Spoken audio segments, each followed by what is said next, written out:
What's up, good folks of planet Earth?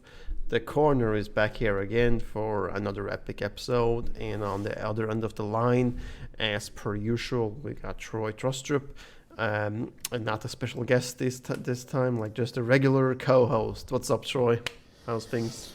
Yeah, unfortunately not. I mean, we are always looking, of course, for other people, but if we can't find anyone, then it's just I feel like Eddie Bravo. Joe Rogan's usual guest, but whatever, man. It's cool. We're just trying to do these things as best as we can, and that's just what we do. And as long as we have breath in our lungs, we will make these fucking podcasts. I don't know if you agree with that, but I sure feel that way. Well, I do like to get some word out there and just doing it, because I think it's, I don't know, it's a meditational progress or a process to make these podcasts, not only to record it, but also to put it in Sony Vega and level the audio, take some audio out, clip some things in there, Yeah, definitely. I definitely agree with that. It's not just for the people that might be listening to this and might get something out of it. It is actually therapeutic as well to just talk things through. I mean, it is, and by therapeutic I don't mean the circumstance where you're sitting with a shrink and talking through stuff. No, I just mean general life things, because think about it this way, man. Our society has been much more desensitized in regards to socialization, because of the screen. Basically, this is what I always talk about. The screen has made us more difficult to talk to each other, basically. So that is why these fucking podcasts help us so much better to express ourselves in the way that people used to do in the 19th century or the 18th century, or even before, or all the time before that, actually, where people talk to each other. But we have forgotten that because we have the screen and we have all these fucking social media bullshit that we fucking watch. We're observers. We fucking watch shit, but we don't fucking talk as much to each other anymore, as I see it anyway. But I don't know, man. That's right, man. That's just what I've observed. Can I? Yeah, I agree, man. Do you have a topic in mind, or can I choose for this episode? You can choose. I mean, I had a topic in mind, but it's not that important. This thing that I wrote to you earlier, that study and research is only as good as the people as you're explaining it to or discussing it with. So that this shortly meaning. No, we can get that in. Okay, I'm not going to spend that long on this, so we can get to that later in. Yeah. No, I just wanted to mention quickly Seneca Village, which was a settlement inside Central Park before it became Central Park, and it is. Yeah, that could be surreal. That could be a whole episode in itself, though. So, there's a lot of shit there to discuss. There is, and I'm just fucking baffled over that. The North Manhattan and not the Lower Manhattan, but the Upper Manhattan has just been wasteland and forest and hills, before it was settled. But yeah, we can make a whole episode later about Seneca Village. It was just that as New York City was progressing and more shit was built, and space began to becoming I don't know, a scarcity supply, right? Yeah. So the blacks started to settle in, a group of like blacks settled in Seneca Village, or what became Seneca Village in 1825, by free black Americans. You guys who are listening to this might not know this, but in the state of New York, when slaves became free, right, in the state of New York, it didn't happen overnight. It happened over several decades. While you're talking, I'm just going to refill my glass of water here. But you can because this is like a lot of history that we're gonna go through. So you can go through that, and I'll pick up some water in the meantime. Okay, so like where was I? It happened like gradually that they were freed, and you'll find this interesting, Troy. I think.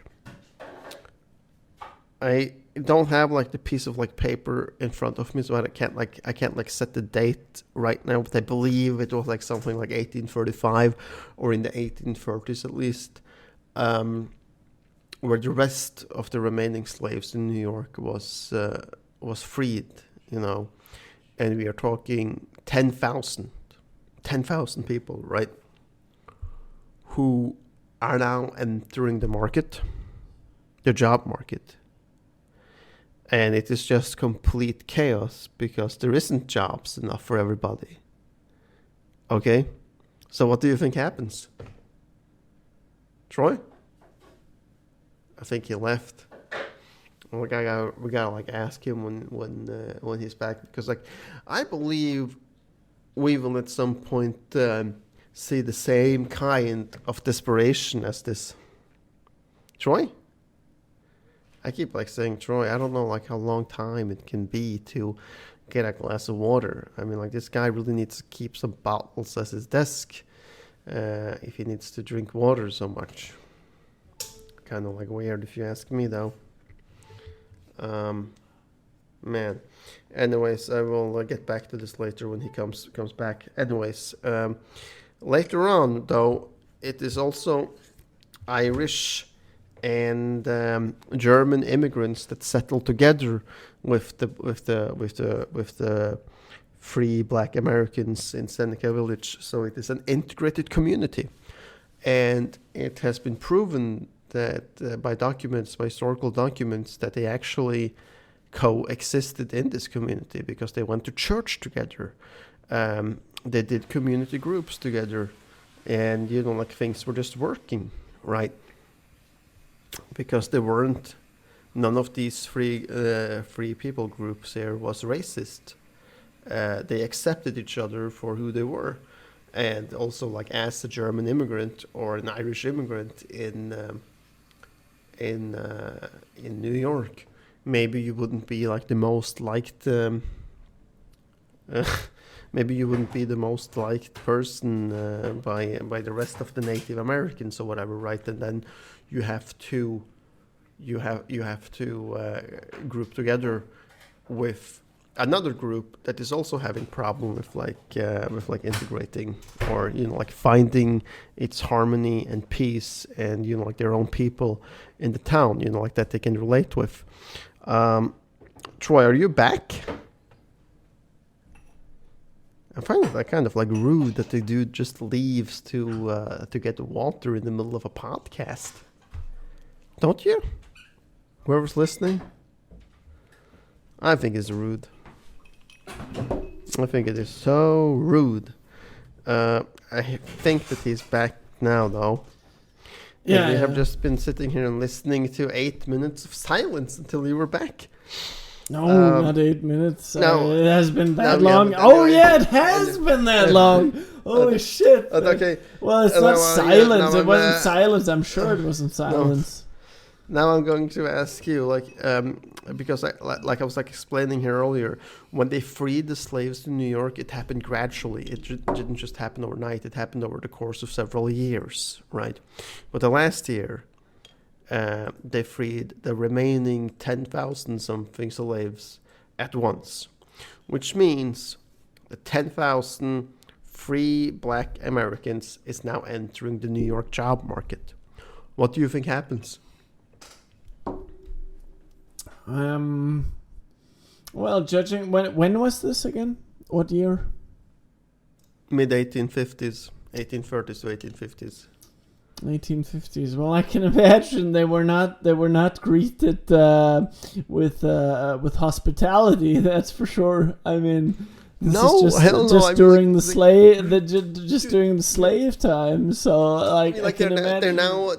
they're now free and they're going out to earn money. You know, like in the great capitalist United States of America, right? Um, but no, man, like it is so much desperation and frustration and anger that it results in physical fighting over jobs. Can you imagine that? You're gonna take my job from me, motherfucker! Boom! This was just before the Civil War, Yeah, which was from 1861 to 1865. It can you know like and this was just New York. I mean, like if this was like in multiple states or multiple places, there has been a lot of anger boiling. Right? Yeah. I mean, like there's been like a lot of like anger boiling for this shit, and then until like it's a churning point and just explodes, right? So yeah, you know, like it's hell and it's police and it's harassment. You know the story, right? And then they form, you know, like in 1827 they formed this like community in Seneca Village, and they eventually, you know, like there are other groups that are also not so welcome, like the German immigrants and the Irish immigrants, right? But these three groups are managing to coexist and become like one small community here in Central Park, or what's become Central Park, which is at this time known as Seneca Village. However, the elite in New York, right, has been out and like traveling and like seeing that like the fuck London got Hyde Park, Paris got like a big park, and New York got nothing. And you know, like like probably some guy will like slam his fist in the table, like the guy we just read about in the Body Snatchers, and then hey, hell, if it's going to be that way, New York City is going to have some lungs to breathe, so we're going to build Central Park. And by the way, teaser there for you folks who are still listening. The Body Snatchers by Robert Louis Stevenson from 1884 is going to appear on our channel pretty soon. So look forward to that. Look forward to that. It's going to be like an awesome, what do you call it? I forget. It's in German we have a nice word for it, Hörspiel. Which is basically like, a sound play. Sound play. So the thing is, it's not like a normal audiobook because an audiobook is just like where you have a person read aloud in a monologue in a very monologue fashion. Maybe they do voices. Maybe they do the voices when they come to a person like who's speaking in a lower or higher pitch than they do. Then they do the voice of that character. But what we will do next week, or whenever it is going to be, is just like we will have two very different voices, because we will have my voice and we will have Patrick's voice on this short story, The Body Snatchers. And well, tune into that, man. It's going to be great. It's going to be fucking in other words, it's just going to be some interesting shit for you guys to tune into. Yeah, absolutely. absolutely. Yeah, I oversold it a little bit, but okay. Sure. Wait, sure. Let me continue. So then, like the Germans and the Irish and the now like free blacks are coexisting in this small community, right? And they're building churches, they're building houses. You know, like things are just going great. Kids are playing together, you know, like nothing to come after here, right? But then now the elite is like back from their travels. They have like decided that the construction of Central Park needs to commence. So what happens?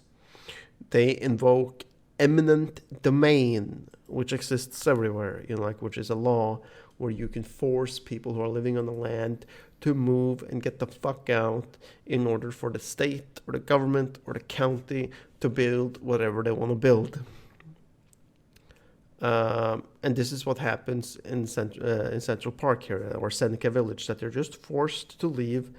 They're ordered to leave by police, and their houses are torn down in order for the construction of Central Park to commence. And the entirety of the village is dispersed, right? And, like just going in each of the directions, except for one congregation, I believe, that went somewhere else.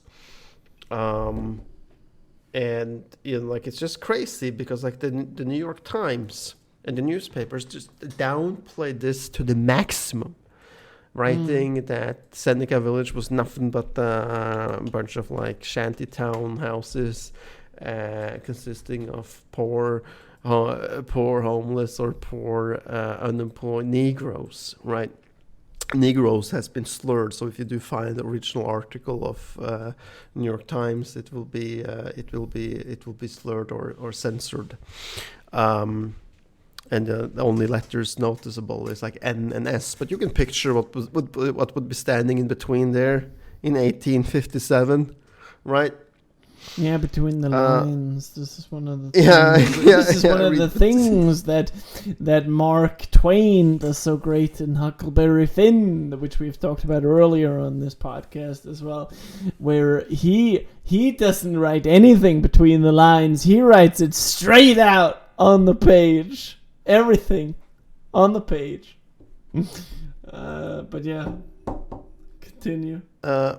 So anyways, like after this, nothing, man. Like Central Park is built, and like we're hearing nothing about Seneca Village until a publication of Roy Rosenzweig and Elizabeth Blackmar's book called "The Park and the People: A History of Central Park," which came out in 1992. And then later on, like the Seneca Village Project was formed in New York City in 1998 to raise some awareness to what the fuck happened here, right? But that's crazy, man. Like it's like fucking 150 years before somebody actually, like asks the question, what the fuck happened here, right? And they start some archaeological digs and excavations in Central Park, in this area where the Seneca Village was laying, which is, by the way, like in the middle of Central Park. If you're ever walking there, if you're walking there right now, there is some monuments or and some information posters you can read that is standing there, or plaques that you can read about, like what was standing there and what building was where and shit. Anyways, the archaeological excavations of this point that was conducted showed that these people were not living in a shanty town. They were not poor people. They were not unemployed. They were the complete opposite. They were actually very, very upper middle class. They had the same stuff as the people living in Lower Manhattan, the richest part of New York, then and now, by the way. Which was like, for instance, toothbrushes, since normal people in 1850 didn't own toothbrushes. Toothbrushes was expensive, and it was a rich man's thing, right, to own. Another thing was that they had like porcelain, the same type of porcelain that they had in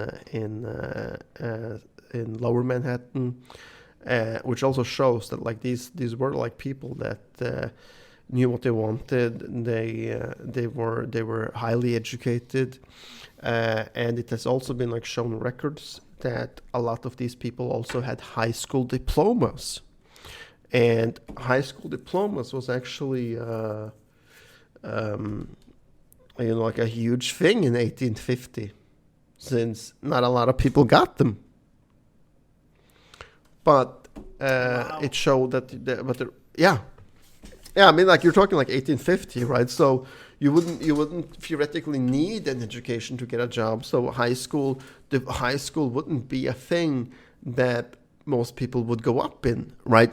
Yeah, and we're talking high school. I mean, we're not. We're Even talking high school. Yeah. We're not even talking college here, folks. I mean, today in our modern society, like we're talking about like people dropping out of college, or no, how fucking bad that is. But back then, people. There was actually the people were actually struggling with completing high school, you know. Yeah. That shows how weak. But actually, this is not because I recently heard a commercial. This has a little bit to do with what you're talking about. I recently heard a commercial on Spotify where they were talking about. Get your high school diploma now. All you gotta do is attend this course and spend a few more bucks and this and that, and then you will get your high school diploma. Do not think of dropping out. Get your high school diploma now. I think it was an American commercial, so it must be specifically to Americans. But it just shows that there's still people today that actually struggle getting through high school, even since it is necessary to have these kind of commercials for completing high schools. I don't remember what the commercial it was, but it was on a Joe Rogan podcast. So if you listen to his podcast, you will most likely listen to that commercial as well. I would say it probably depends on like where you are in America, but still to this day though the national average level of education in the U.S. is high school.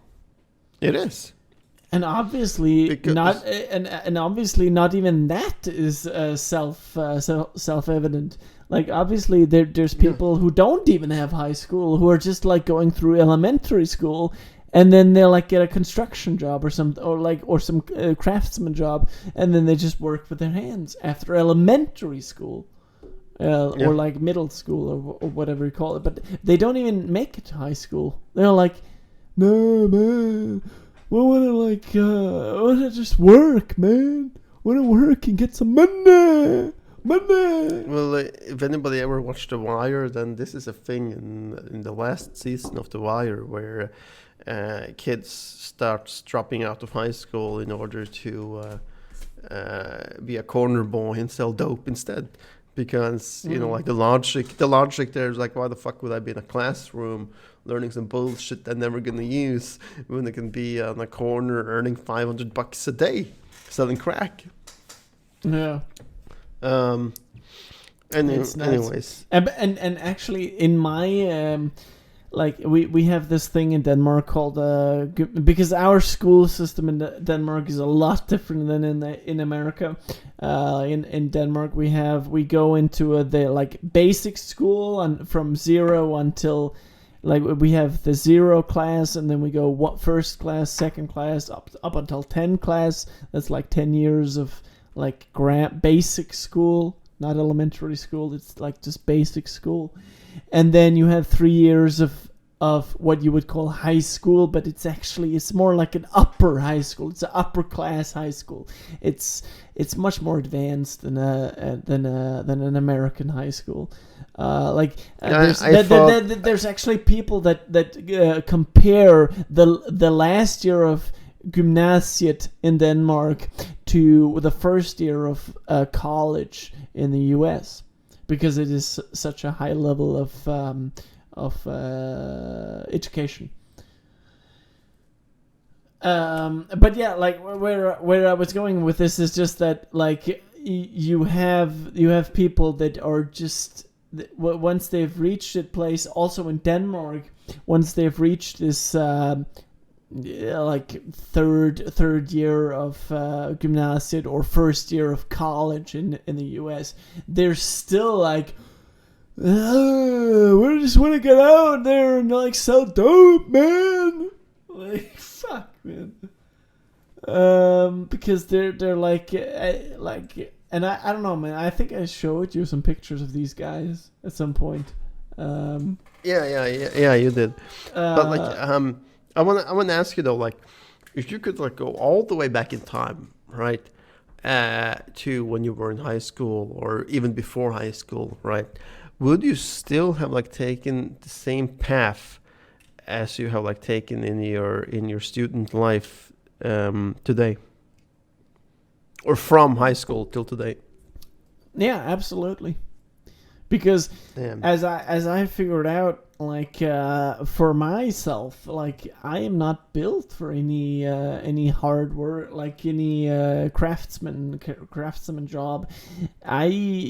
I am better working with my brain than I am with my hands, because my hands are like, sure, I can do the dishes and I can clean and that stuff, but I can't turn that shit into a living. My life revolves around doing shit with my brain and then getting it out. You could have gone to Mexico and become a surgeon. Yeah, sure, but that would have revolved a major lifestyle shift, and like, I don't know, man. Both you and I, we're not that much for major lifestyle shifts. Sure, you actually moved. I believe I know you actually moved to Denmark. That was kind of a major lifestyle shift, or at least sort of a major lifestyle shift. Maybe like I bought my own house. I don't know, like Yeah. But yeah, like I don't know. No. Actually, I would say moving to Denmark is still a much bigger lifestyle shift than buying your own house, because buying your own house just depends on that you have enough of this fucking cursed thing that is called money, and I believe you had that with your family and your job and shit. But like actually moving to another country, that is a fucking much bigger lifestyle shift than buying your own house. But then again, people write that in the comments if you disagree on that, and if not, then I will just be right on YouTube forever, and you guys can't have that, can you? So that's true, man. Yeah. Yeah, and like back to Seneca Village, I just want to round it off with that. Eminent domain is like still happening in 2021, where people are asked to leave or ordered to leave in order for a new highway to get built, or some other bullshit that the government wants to get built. And we're still chasing people off. We're still, like disrupting families or communities by doing so. But nobody's like really making any noise about it, because it just become a thing that's happening. It's being done, and so it shall be, right? And like that's all I had to say about that. And I just hope that like more people will be aware of it, and make some noise if they hear something about eminent domain and people being forced to tear up the roots in order for a highway to get built. Because in my mind, eminent domain is nothing but bad planning. It's somebody that hasn't thought that, like, oh shit, 50 years from now this road is going to be heavily trafficked and needs to be expanded. You don't need to be a rocket scientist to understand that the population in certain areas is going up. No, in the definitely world, not. right? Definitely not. And right, you don't have to be a rocket scientist to know that that certain areas in Denmark, like I'm just talking about Denmark here because we live here, like that certain water areas are being polluted by pesticides. You don't have to be a fucking biologist to know that the water in Denmark is reaching a critical point. But it is. Like like you hear it every day in the news, and you hear it every day from researchers who are pointing it out that it does not look good. But like politicians in Denmark are downplaying it because of the elections that is going on in Denmark and such and so forth. But yeah, like I don't want to get into that. they call it election pork, where they're throwing some pork out there in the election process, saying that like, yeah, we're going to lower the taxes and we're going to take care of take care of drug addicts and alcoholics and make them all better again, give more money to hospitals and these healthcare facilities that help addicts like this, and everything is going to be green grass, yo, right? But of course, we all know it's bullshit. Nothing really ever changes, and elections and politicians are usually only about personal gain than it is for the people. That's actually a fact, by the way, in political science. Where you will see that statistically people who do run and want power as politicians is statistically more for personal gain than for people's gain. And you will lie, cheat, and steal in order to get it. That's an unfortunate fact. Guys, that was like all I had for that episode. Don't forget to sub and let us know what you think about this episode in the comments below, and reach out if you want to be a guest on the podcast. Though I feel like it is highly unlikely that anybody will take me up on that unless this channel sometimes gets thousands of subs, because I'm not willing to pay anyone to come on the podcast. This is a free podcast, yo. Nor should you. Nor should you. I mean, like, if people have if people have something to say, they will want to come on the podcast. I don't know if that was too much. Most people want money or recognition and that's the fucking shame. I fucking kid you. Yeah. That's the fucking shame about people in our society. Like most people, most people, it's only about money. Like people don't realize that what they might need more than money is actually the opportunity to express themselves in verbal. In some sort of verbal vernacular, whether that is in German or English or Danish or fucking French, I don't fucking care, man. But people need and even if they're not fucking correct in what they're saying, people still need the opportunity to fucking open up their mouths and enunciate their fucking words. That's what they need to do. That's true. So true words has never been spoken by Troy. Alright, guys, don't forget to sub. Peace out. Yeah.